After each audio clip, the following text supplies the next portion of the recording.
The morning sun spilled across the skyline of New York like molten gold, reflecting off the mirrored glass of towering buildings that stretched endlessly toward the heavens. Among them stood the architectural marvel known as Hawthorne Global Enterprises, a monument of wealth, innovation, and ambition. Inside its walls, the air always seemed charged with invisible electricity, the kind that came from thousands of dreams being chased, deals being made, and empires being built. It was here that Ethan Hawthorne, one of the youngest self-made millionaires in America, reigned as CEO. To the world, he was an enigma, brilliant, disciplined, and ruthlessly focused. To his employees, he was a figure of awe and quiet fear. His reputation for precision was legendary. Even a minute late to a meeting could mean the end of one's career. He never raised his voice, yet his calm silence could dismantle someone's confidence far more effectively than anger ever could. On that particular morning, as the elevators hummed softly up to the top floor, Clara Evans stepped through the gleaming glass doors of the company headquarters for what would be the most pivotal day of her life. Her hands clutched her handbag a little too tightly, her heart beating faster than usual. She had joined Hawthorne Global only 2 months ago as an executive assistant in the translation and communication department, but she was already known for her quiet efficiency and grace under pressure. Her dream had always been simple: to work hard, stay invisible, and climb the ladder one honest step at a time. What she didn't know was that life had a way of shattering even the most careful plans in the most unexpected ways. The day had begun like any other, endless emails, phone calls, and schedules. But as the morning briefing loomed, Clara found herself rushing to print out a final set of documents for a high-profile meeting between Ethan Hawthorne and a delegation from Tokyo. She had been told to deliver the finalized contracts directly to his private office. That task alone was enough to make her anxious. Few employees ever interacted with the CEO directly, and those who did often left pale and shaken. But Clara was determined to make a professional impression. She reviewed every page twice, ensuring not a single typo or misplaced comma existed. As she approached the restricted floor, her heels echoed sharply against the marble, mingling with the faint hum of the central air system. Her phone buzzed, a message from her department head reminding her of the urgency, and in her distraction she misread a directional sign near the executive wing. Thinking she was entering the CEO's private office suite, she pushed open a sleek oak door that bore no label, only to step into a room unlike anything she had ever seen in an office building. The air was warm and fragrant with cedarwood and eucalyptus. Sunlight poured through floor-to-ceiling windows that overlooked the city skyline, glinting off a shallow pool embedded into the floor. A misty veil of steam drifted upward, and the faint sound of water trickling into a hidden basin created an atmosphere of serenity. It was a private spa, not an office. Clara froze, confused, her instincts telling her to turn around immediately. She had just started to back away when the soft sound of running water ceased, replaced by the faint shuffle of footsteps on stone. From behind the frosted glass partition emerged Ethan Hawthorne himself, barefoot, wearing nothing but a towel wrapped around his waist, his dark hair damp from the shower. He looked nothing like the distant executive she had glimpsed in corporate photographs. In person, there was something far more commanding, far more human about him. His presence filled the room like a storm, not loud but impossible to ignore. For a second that stretched into eternity, they simply stared at each other. Clara frozen in place, Ethan standing still, both caught in an unexpected moment neither could define. "What are you doing here?" His voice was calm, yet each word carried weight. I'm so sorry, Mr. Hawthorne," she stammered, instinctively clutching the file folder against her chest like a shield. "I was told to deliver these documents to your office, but I must have taken a wrong turn. I didn't mean to intrude." His brow furrowed slightly, not in anger, but in a kind of analytical curiosity. "This floor is private. Staff aren't allowed here without escort." "Yes, I know, sir." "It was my mistake," she replied quickly, trying not to meet his gaze, which felt far too intense, far too knowing. She turned toward the door, but her heel caught on the edge of a thick rug, sending her stumbling forward. Before she could regain balance, strong hands caught her by the elbows, steady, firm, and surprisingly gentle. "Careful," he said quietly. The warmth of his touch and the faint scent of cedar on his skin were enough to send Clara's thoughts spinning. She straightened herself instantly, cheeks burning. "Thank you. And I'm so sorry again. I'll go." He released her slowly, his expression unreadable. "See that you do," he said. But there was no real harshness in his tone, more like a man trying to remind himself of boundaries. When she finally escaped back into the hallway, she could still feel her pulse racing. What she didn't realize was that Ethan Hawthorne, a man who prided himself on control, was also unsettled. For years his life had been a machine, predictable, efficient, devoid of personal entanglements. But in that brief, absurd encounter, something had cracked the surface of his perfection. He had seen fear, embarrassment, and sincerity in a pair of brown eyes that didn't try to impress him, and for the first time in a long while, he found himself curious. The following days brought no mention of the incident. Clara continued her work as if nothing had happened, determined to bury her embarrassment beneath professionalism. But fate, as always, had other plans. Ethan began noticing her more often, not intentionally at first, but in small, almost imperceptible ways.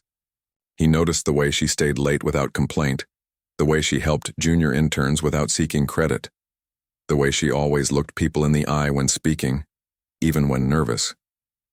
It was rare to see such quiet dignity in a corporate world obsessed with ambition and image. When the Tokyo delegation returned for follow-up negotiations, Ethan made a decision that surprised even his senior managers. He requested Clara to handle all translations personally. It was a test, they said. A trap, others whispered. But Clara accepted the challenge with calm resolve. For hours, she translated complex legal language on the spot, navigating cultural subtleties with precision. Ethan sat across the table, expression unreadable, yet his eyes followed her every word. When the meeting ended, the Japanese representatives left impressed, not just by the company, but by the young woman who had bridged the gap between business and respect. Later that evening, when the office had emptied and the city outside glowed like a constellation of 1,000 ambitions, Ethan called Clara to his office. She hesitated before entering, remembering their awkward first encounter. But when she stepped in, she found him standing by the window, his usual guarded expression softened by thought. "You handled yourself well today," he said, his voice even but quieter than usual. "Thank you, sir. I just did my job. Most people don't do their jobs with such commitment." He turned slightly, the faint reflection of city lights glimmering across his features. "Tell me something, Miss Evans. What drives you?" The question caught her off guard. "I'm not sure I understand. You work harder than anyone I've seen in your department, and yet you don't chase recognition." "Why?" Clara hesitated. The truth was simple, yet not something she usually shared. "Because I know what it feels like to have everything depend on whether you can keep going. I didn't come from much, Mr. Hawthorne. Hard work is all I have. It's not about ambition. It's about survival." For a long moment, silence filled the room. Ethan studied her face as though trying to decode something hidden behind her calm demeanor. "That's rare," he said finally. "Most people chase comfort, not endurance." "I guess I've never had the luxury to do otherwise," she replied softly. That conversation marked the beginning of a quiet shift, one neither of them fully acknowledged, but both felt. Over the following weeks, their paths crossed more frequently, sometimes by coincidence, sometimes by choice. Ethan began assigning her projects directly, often tasks that required long hours and close collaboration. Yet through it all, a mutual respect grew, unspoken but tangible. But where admiration blooms, gossip follows. It didn't take long for rumors to ripple through the corporate halls, whispers that the CEO had taken an unusual interest in his assistant. Clara tried to ignore them, focusing on her work. But she could feel the weight of curious eyes. One afternoon, as she stepped into the elevator, she overheard two senior staff members murmuring, "She must be doing something right, or something else, to get that kind of attention." The words stung, not because they were cruel, but because she had no defense against them. That night, she stayed late as usual, finishing reports in the dim glow of her desk lamp. Around midnight, she heard footsteps, slow, deliberate, approaching from the corridor. She looked up, startled, to see Ethan standing in the doorway.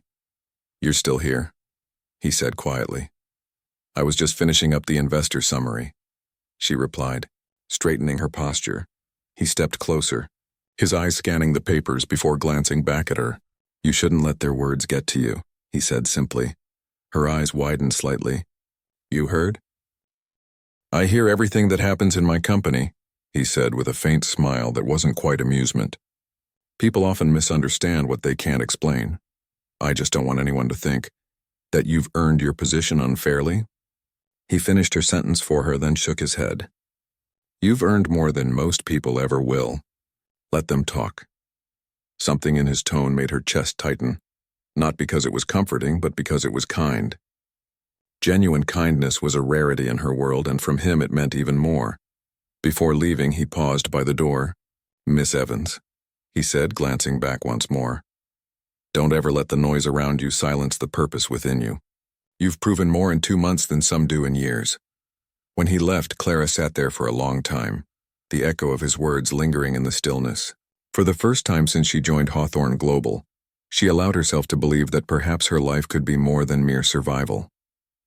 Perhaps in some unexpected way it was beginning to change, not because of chance, but because of courage. What neither of them realized was that fate had only begun to weave their stories together, and the next chapter would test not just their professionalism, but their very understanding of trust, compassion, and redemption. The following morning, sunlight filtered through the blinds of Hawthorne Global's executive floor, washing the glass walls in a subdued amber hue. The city outside was already alive, horns blaring, engines roaring, and the steady rhythm of ambition pulsing through the air. Yet inside the office, everything felt unusually quiet. Clara arrived early as she always did, but something in the air felt different. The whispers that had once been faint background noise had grown louder overnight, their edges sharpened by envy and idle curiosity. She could feel the glances trailing her as she walked down the corridor, clutching a stack of reports against her chest. Some were subtle, the quick turning away of eyes, the feigned attention to computer screens, while others were openly invasive, smirks that carried silent accusations. She kept her head high. Years of struggle had taught her the art of composure, but even she wasn't immune to the sting of unjust judgment. Her path to this place had been carved out through sleepless nights, endless sacrifices, and the kind of resilience that came from being underestimated one too many times. Yet here she was, being reduced to a rumor because she had earned the attention of a man who noticed integrity where others saw insignificance. Inside his office, Ethan Hawthorne sat behind his massive glass desk, flipping through financial statements, though his mind wasn't truly focused on the numbers. He was used to pressure, market crashes, corporate takeovers, lawsuits, competitors. But the internal stirrings of gossip were something he despised, not because they threatened him personally, but because they violated something he valued above all else: fairness. He had built Hawthorne Global on a foundation of merit and discipline, but human nature had its own way of corroding even the most structured systems. He had seen this before: brilliance overlooked, potential sabotaged, all because people feared what they didn't understand. And right now, Clara Evans was standing in the crosshairs of that old ugly pattern. He remembered her words from that late night. It's not about ambition. It's about survival. The quiet strength in her voice had lingered with him, echoing in ways he hadn't anticipated. She reminded him of someone he used to be before success had turned his world into glass walls and filtered smiles. Someone who had believed that hard work could rewrite destiny. Later that afternoon, as he stepped into the conference hall for the board meeting, he noticed Clara seated discreetly at the far end, setting up documents and translations for the foreign investors. Her hair was neatly tied, her expression composed, but the faint tension in her shoulders betrayed the weight she was carrying. When the meeting commenced, she executed her duties flawlessly, translating financial and legal terminology with precision and calm authority. The board members were impressed, except for one, Richard Vaughn, a senior director whose arrogance was matched only by his insecurity. He leaned back in his chair, smirking slightly as Clara explained a clause in Japanese. Impressive, he muttered, just loud enough for others to hear. Seems the CEO's personal choice in staff was quite strategic. A ripple of amusement passed around the table, restrained but palpable. Ethan's gaze snapped toward him, his voice cool and measured. If you have a question about her translation, Richard, you can direct it to me. Otherwise, I suggest you focus on the numbers. The room fell silent. Richard's smirk faltered. Clara continued working, her voice unwavering, but inside she felt the burn of humiliation rise in her chest. Ethan's defense had protected her publicly, but privately she hated that such insinuations existed at all. She had worked too hard, sacrificed too much to have her integrity questioned like this. When the meeting ended, Ethan dismissed the rest of the board, but asked Clara to stay behind. She hesitated at the doorway before stepping closer. "You didn't have to do that," she said quietly.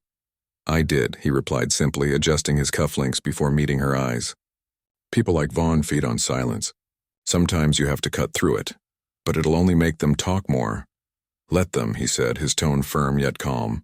"I don't answer to gossip, and neither should you. You're here because of what you can do, not because of what people assume." Clara's throat tightened. "That's easy for you to say, Mr. Hawthorne. You're at the top. No one questions your right to be here." He paused for a moment, then leaned back against the edge of his desk. "You think it's easier up here? Every move I make, every decision I take is under scrutiny. When I was your age, people said I'd inherited my success, that I didn't deserve what I'd built. It took years, before they stopped calling me lucky and started calling me capable. The higher you climb, the louder the whispers get." She met his gaze then, her defenses softening. "So what did you do?" "I stopped listening," he said quietly. "And I made sure every rumor that tried to destroy me became irrelevant, because the results spoke louder." That night, Clara went home carrying those words like armor. The small apartment she rented on the east side was quiet, a stark contrast to the skyscraper she worked in. The city lights flickered through her window as she set her bag down and stared at her reflection in the mirror. There were dark circles under her eyes, the marks of exhaustion and relentless effort, but also something else: resilience. She thought of how far she had come, from working 2 part-time jobs during college to supporting her younger brother through school, and now standing in one of the world's most powerful companies. She wasn't going to let gossip destroy what she had earned. The next few weeks became a battle of quiet endurance. Clara poured herself into her work with renewed focus, and Ethan, true to his word, began assigning her to more strategic projects, ones that tested not just her skill but her judgment. They worked side by side through countless meetings and negotiations, and slowly, an unspoken rhythm began to form between them. They didn't need many words to understand each other. A glance across the table, a subtle nod, and the conversation would flow seamlessly. But as their professional rapport deepened, so did the undercurrent of something neither could quite name. It wasn't romance, not yet. It was respect tinged with awareness, the kind of connection that grows when 2 people recognize something familiar in each other's scars. One Friday evening, as the rain lashed against the tall windows of the 38th floor, Ethan and Clara were the only 2 remaining in the office. They had been finalizing a cross-continental merger that required delicate linguistic adjustments and precise cultural framing. The soft glow of the desk lamps reflected off the glass walls, bathing the room in warm golden light. Ethan rubbed the bridge of his nose, weary after hours of revisions. "You should head home," he said without looking up. "It's late." Clara shook her head, still typing. "Not until this is finished. The Tokyo team expects the final draft before Monday." He looked at her for a long moment, the quiet determination in her eyes, the way her fingers danced across the keyboard, the fatigue she tried so hard to hide. There was a strength in her that fascinated him, a quiet fire that refused to dim. "Do you ever stop pushing yourself?" he asked softly. She smiled faintly, eyes still on the screen. "Do you?" The corner of his mouth lifted, the hint of a real smile breaking through his usual restraint. "Touché." They worked in companionable silence for another hour, the sound of rain and typing blending into a rhythm that felt strangely peaceful. When they finally finished, Clara leaned back with a sigh of relief. "Done," she said, stretching her stiff fingers. Ethan glanced at the clock, nearly midnight again. He stood walking to the window, his silhouette framed against the shimmering city below. "You've proven something, you know," he said quietly. She turned to face him. "What's that?" "That resilience isn't loud," he said after a pause. "It's steady. You remind me of that." Something in his tone made her heart skip, but she stayed silent, unsure how to respond. There was an honesty in his words that transcended corporate formality. He wasn't complimenting her as a boss, he was acknowledging her as an equal in spirit. Before leaving, he turned back to her once more. "Clara, don't let this place change who you are. Most people who survive here lose their soul in the process. Don't be one of them. She nodded slowly, understanding more than he realized. As he left, she stood there for a long time, watching the city lights blur through the rain. Somewhere deep inside, a truth began to form. Success wasn't just about power or recognition. It was about preserving one's humanity in a world that tried to strip it away. And though she didn't know it yet, the bond between her and Ethan, forged in professionalism, tested by judgment, and strengthened through quiet respect, was about to face its greatest trial. Because the world had a cruel way of testing sincerity the moment it began to shine too brightly. Autumn crept over New York with the quiet authority of change. The glass towers that once shimmered in summer brightness now reflected soft gray skies, and the bronze glow of dying leaves drifting between the avenues below. Inside Hawthorne Global, however, the rhythm of ambition never slowed. The pace of deals, reports, and decisions marched on as if untouched by the seasons. Yet beneath the immaculate surface of order and success, something in the company's atmosphere had begun to shift. Something subtle, fragile, and human. Clara Evans moved through those gleaming halls with the same calm grace as always, yet a new heaviness shadowed her steps. The weeks following her late-night conversation with Ethan had brought unexpected storms. The Tokyo merger had been approved, but whispers persisted, mutating into something darker. Some claimed she had manipulated her way into the CEO's trust. Others suggested favoritism, hinting at inappropriate closeness. It was the cruel irony of success. When a woman achieved what others couldn't, society often looked for reasons other than ability. Clara pretended not to notice, yet the laughter that died when she entered a room, the sudden hush around water coolers, the polite smiles that didn't reach the eyes, all of it carved invisible scars across her spirit. Ethan Hawthorne noticed. He noticed everything. Behind his usual composed exterior, frustration simmered. He had built his empire on logic and evidence, but logic could not silence gossip. Every time he saw Clara enduring the quiet cruelty of envy, a strange conflict stirred in him. The fierce instinct to protect her, and the sharp awareness that doing so publicly would only deepen the rumors. His position demanded restraint, yet his conscience demanded action. One crisp Thursday morning, the storm finally broke. The quarterly shareholders' briefing had been scheduled for weeks, an event that drew analysts, investors, and media alike. It was to be a showcase of stability and growth. Clara had spent days preparing the multilingual presentation packets, coordinating with teams across 3 continents, ensuring every document was flawless. But just hours before the meeting, Ethan's executive assistant rushed into his office, pale and trembling. "Sir," she stammered, "there's been a problem with the report files." "What kind of problem?" Ethan asked, glancing up from his screen.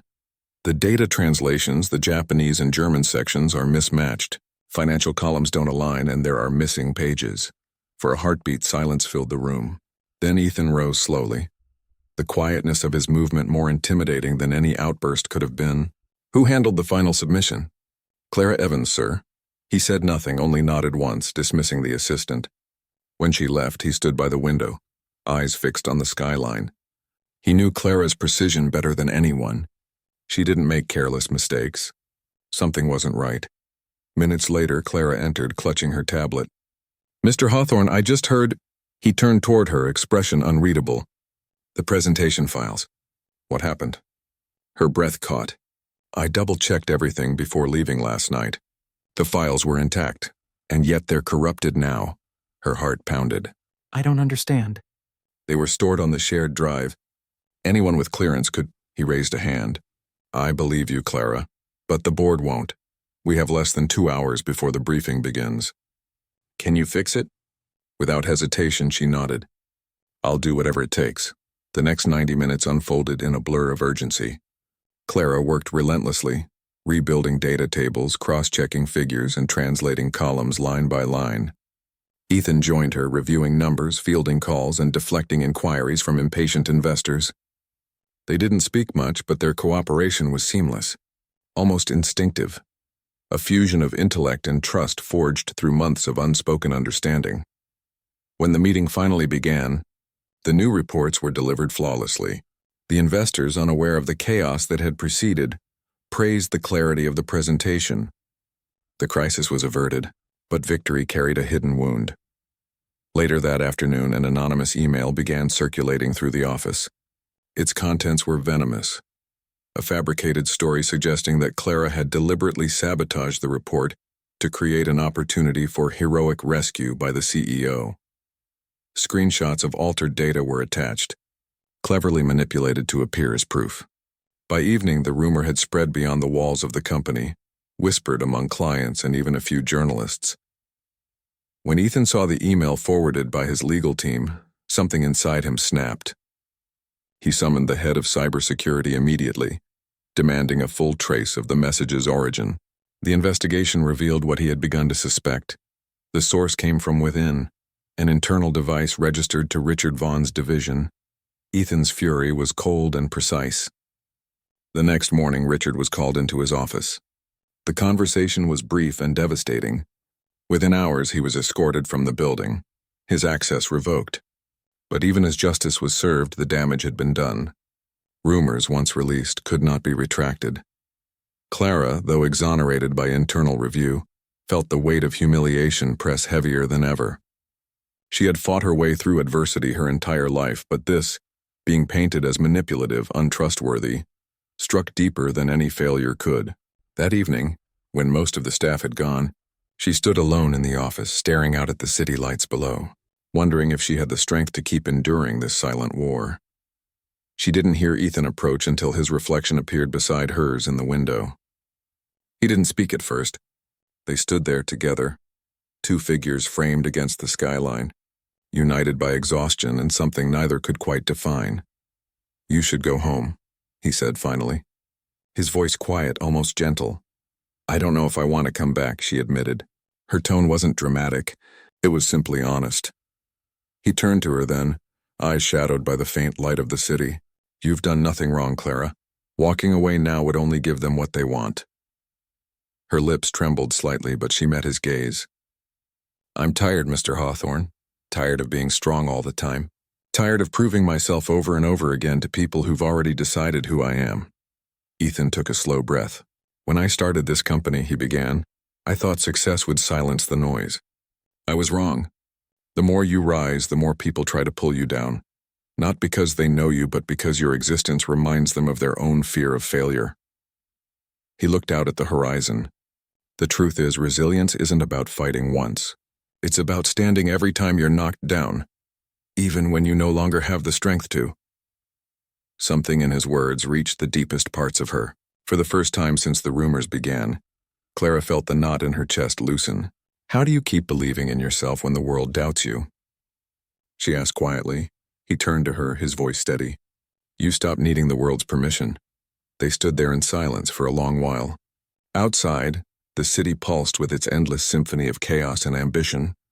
But inside that office, a different kind of understanding took root. A quiet alliance forged not by circumstance, but by shared scars. Days turned into weeks, and slowly the storm subsided. The company moved on to new projects, new headlines. The rumor faded into the noise of forgotten scandals. But the experience had changed both of them. Clara became more than just an assistant. She became Ethan's most trusted confidant, the one person who spoke to him not as a CEO, but as a man still trying to reconcile success with humanity. And Ethan, who had spent years hiding behind the armor of control, found himself looking at life differently. He began spending less time chasing perfection and more time observing the people who made his empire possible. He began to see strength not in authority but in empathy, and it was Clara Evans, quiet, resilient, relentless Clara, who had reminded him what integrity truly looked like. But peace never lasted long in a world driven by ambition. As winter approached, a new challenge loomed, one that would not only test their professional bond but the very foundations of who they were. A sudden corporate takeover threat appeared from overseas competitors, and Ethan's empire, once invincible, stood on the brink of collapse. Yet somewhere deep inside, he knew that this time he wasn't facing it alone. The first snow of December drifted silently across Manhattan, softening the city's restless energy with its white calm. The world outside Hawthorne Global's glass tower looked almost peaceful, but inside the building, peace had become a distant memory. The company that once symbolized power and precision was now under siege. Weeks of speculation had given way to headlines. Hawthorne Global faces hostile takeover. And behind every glowing screen, whispers turned to predictions. Competitors scented weakness. Investors panicked. Departments braced for restructuring. The equilibrium that Ethan Hawthorne had built with years of discipline was now crumbling under the weight of ambition from men who saw opportunity in destruction. To the board, it was a financial crisis. To the employees, it was uncertainty. But to Ethan, it was something deeper, a reckoning. For the first time in years, he could feel the familiar edges of doubt pressing against his mind. He had spent his life mastering control of people, of numbers, of his own emotions. Yet now, control was slipping through his fingers like sand, and no amount of composure could stop the storm. He had tried to shield his staff from the panic, but rumors spread faster than truth. Contracts were under review, partnerships wavering, and the company's reputation, once spotless, was being dragged through speculation and fear. Through it all, Clara Evans remained steady. Her presence became the quiet anchor around which chaos seemed to orbit. While senior executives bickered in closed-door meetings and lawyers scrambled over clauses, Clara worked silently through the nights, reviewing foreign correspondence, negotiating calmly with clients who threatened to withdraw. She had no authority by title, yet her words carried weight because they came from conviction. More than once, Ethan caught her standing in the hallway, speaking to panicked employees with reassuring poise, reminding them that the company's strength was not in its stock price but in its people. One evening, after a day that stretched into exhaustion, Ethan found her still in the conference room, surrounded by files, her hair loose around her shoulders, eyes red from fatigue. The city outside was a blur of white flakes and neon lights. He stepped inside, closing the door softly behind him. "You should rest," he said, his voice lower than usual. She looked up, a faint smile touching her lips. "Rest doesn't rebuild empires." He walked closer, pulling a chair opposite hers. "Neither does self-destruction." Clara exhaled slowly, leaning back. "Do you ever feel like no matter how much you give, it's never enough?" He hesitated before answering. "Every day, but that's what separates those who last from those who quit." For a while they sat in silence, the soft hum of the city below filling the gaps between their thoughts. Then she asked, "How bad is it, really?" Ethan's gaze drifted toward the window. "Bad enough to make every choice matter. If we lose the Tokyo contract next week, the board will force a merger. And if that happens, everything we've built, the culture, the independence, the vision, it'll all belong to someone else." Clara absorbed his words quietly. "Then we don't lose it," she said at last. "We fight." He looked at her, studying the calm determination in her face. It struck him how different she was from the people he'd surrounded himself with for years. Where others calculated risk, she radiated purpose. Where others feared loss, she believed in perseverance. He felt something shift inside him, an understanding that this woman, this quiet, unassuming employee, had become the moral compass of his crumbling empire. Over the next week, they worked as if time itself was their enemy. Clara coordinated communications with the Asian partners, her linguistic precision turning tense exchanges into fragile alliances. Ethan faced the board daily, defending strategies, navigating politics, deflecting hostility.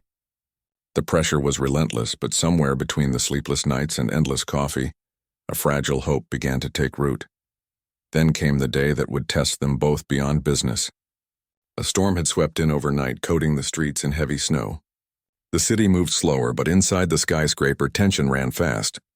A crucial investor from Kyoto was flying in to finalize his decision, a single signature that could decide whether Hawthorne Global would stand or fall. Everything depended on the meeting scheduled for that morning. Clara had arrived early, preparing every document, rehearsing the talking points, reviewing cultural nuances that could make or break trust. Yet as she checked her phone, an alert blinked across the screen. Breaking news. Hawthorne Global insider leak. Confidential data released. Her heart froze. Within minutes, the news had exploded across financial networks. Someone had leaked internal financial projections to the press, portraying the company as unstable. The stock plummeted in real time. When Ethan entered the room moments later, his expression was carved from stone. "Who has access to those files?" he demanded. "Only senior executives," Clara replied, her voice steady but her pulse racing. "Then it's sabotage," he said flatly. Someone wants the merger forced. The hours that followed were chaos. Calls poured in, investors demanded answers, and the Kyoto delegation threatened to cancel. In the midst of the storm, Clara stepped forward, speaking directly to Ethan. "Let me handle the call," she said. "They trust me." He hesitated only for a moment before nodding. As she spoke in fluent Japanese over the secure line, her voice remained calm, measured, and warm, explaining that the leaked data was outdated and misrepresented, assuring them that integrity, not panic, defined their partnership. The delegation agreed to meet as planned, but the warning was clear. One misstep and the deal was over. When the call ended, Ethan exhaled for the first time in hours. "You just bought us time," he said quietly. Clara smiled faintly. "Sometimes that's all we need." That night, after the building emptied and the city below was buried under fresh snow, Ethan found himself alone in his office, staring at the skyline. He thought of everything that had led him here. The battles fought, the enemies made, the sacrifices buried beneath success. For the first time, he questioned whether the empire he had built had cost more than it was worth. He had spent years chasing legacy, yet what was legacy if it left you hollow? The sound of footsteps interrupted his thoughts. Clara entered, holding 2 cups of coffee. "You looked like you needed this," she said gently. He took the cup, their fingers brushing for a brief moment. A simple human connection in a world built on transactions. "Do you ever regret it?" he asked. "Regret what?" "The fight. The endless striving." She took a slow sip before answering.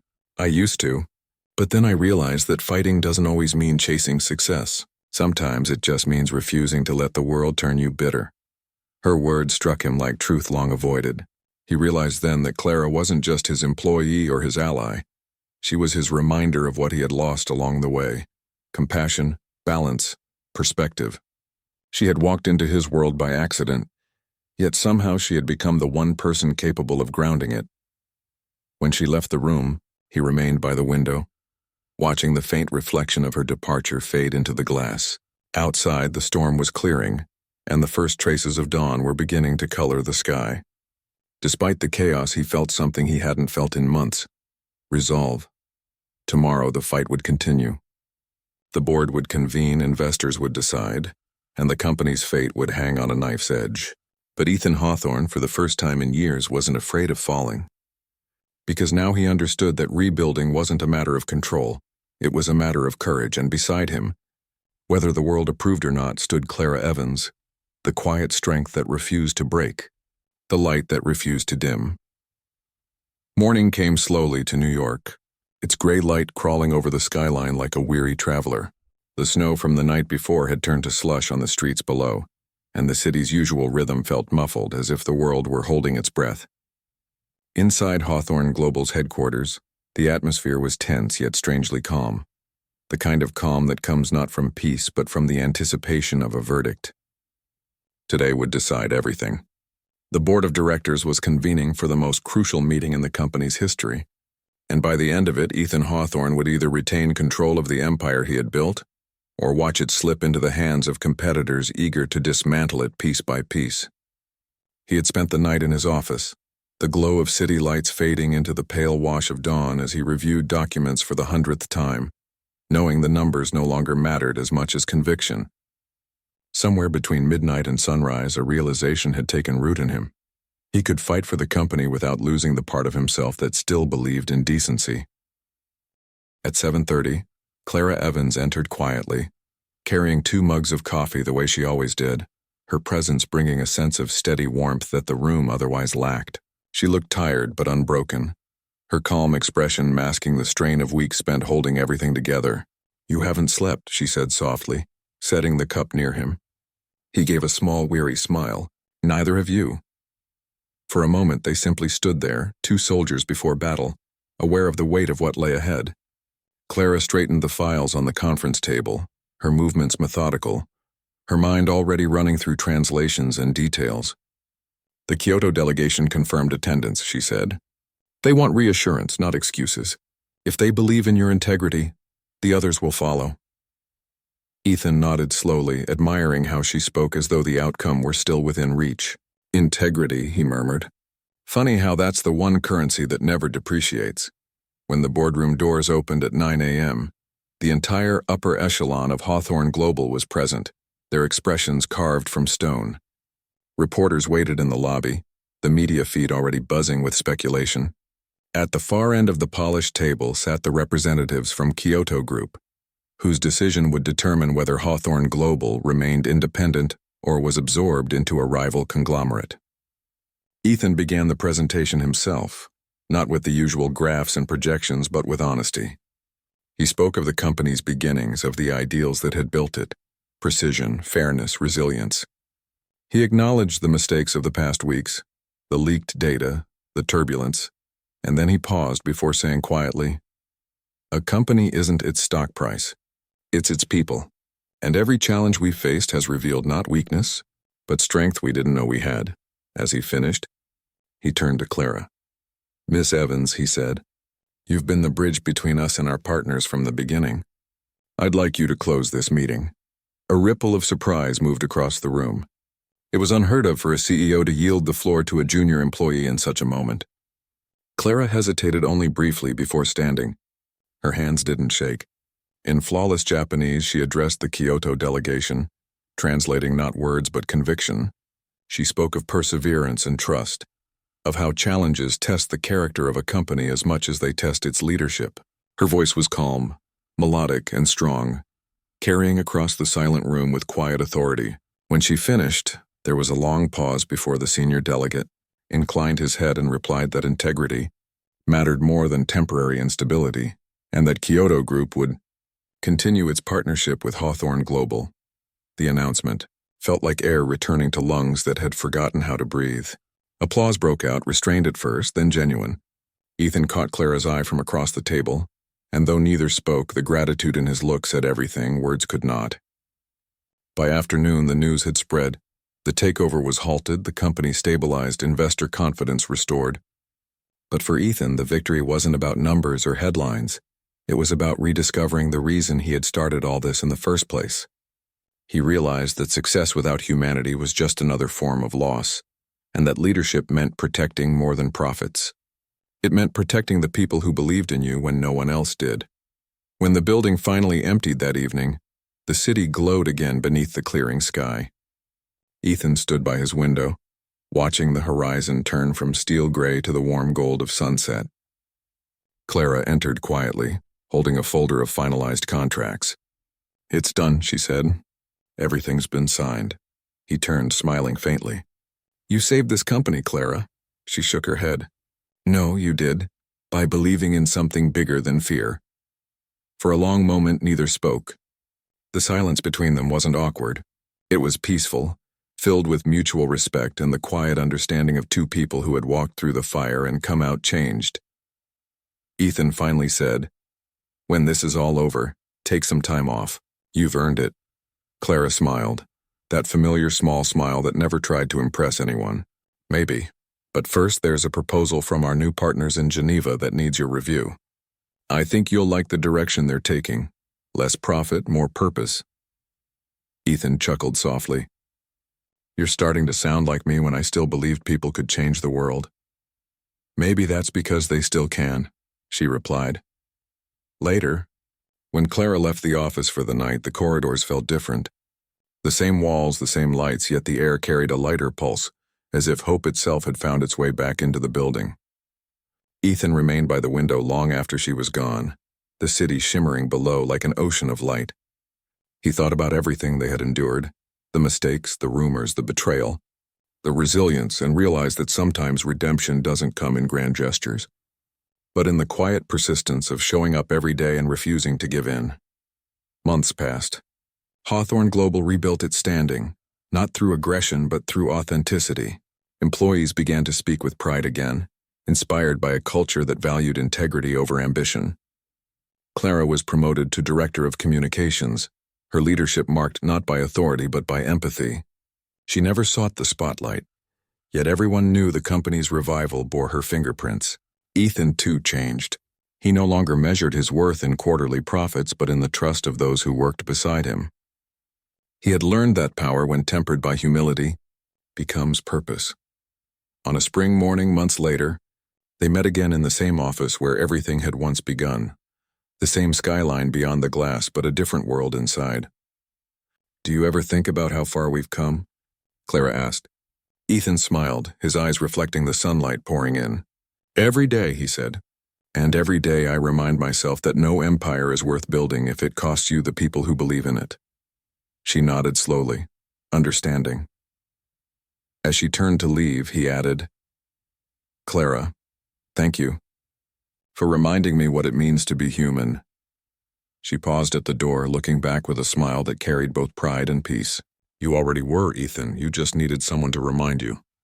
Then she walked away, her silhouette fading into the golden light of the corridor.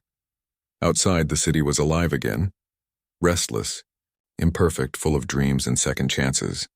Ethan watched for a long time, then finally allowed himself to breathe, to let go, to feel. The storm had passed. The empire had survived. But more importantly, so had they. And in that survival lay the quiet truth that every fall carries within it the seed of a rise. And every ending, if faced with courage, becomes the beginning of something far greater.